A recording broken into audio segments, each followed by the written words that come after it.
from Calgary Forest Lawn. After 9 years of this Liberal NDP Prime Minister, it doesn't feel like Canada anymore. Life is more unaffordable than ever.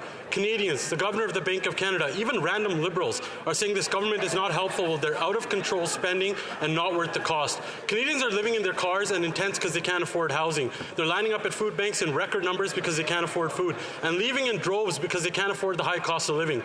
When will the Liberals implement a common sense plan and bring in a dollar-for-dollar law, cap government spending so inflation and interest rates can come down? The Honourable Deputy Prime Minister and Minister of Finance.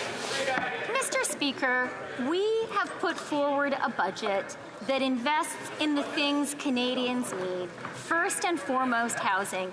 And we're doing that by asking those at the very top to contribute a little bit more.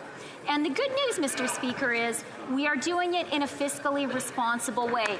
And you don't have to believe the partisans in any chair in this House. Talk to the analysts at Moody's, who last week reaffirmed Canada's AAA rating, the highest that exists, with a stable outlook. Doesn't get better than that, Mr. Speaker.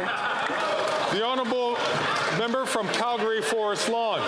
Speaker, common sense is chasing this finance minister. Just like in Alberta, she's speeding away from it. They've put taxpayers on the hook. $54 billion of taxpayer money is going to go to just in interest to this Prime Minister's doubling of the debt. That means more money is going to bankers, bondholders, and this finance minister's Bay Street buddies than to doctors, nurses, and to the healthcare system. Why doesn't she pump on the brakes on the hypocrisy and let common sense catch up? Introduce a dollar-for-dollar law so inflation and interest rates can finally come down. The Honourable Deputy Prime Minister and Minister of Finance.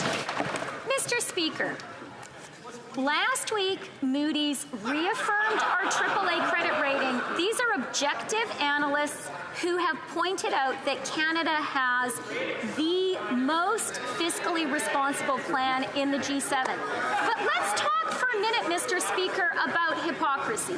Conservative hypocrisy.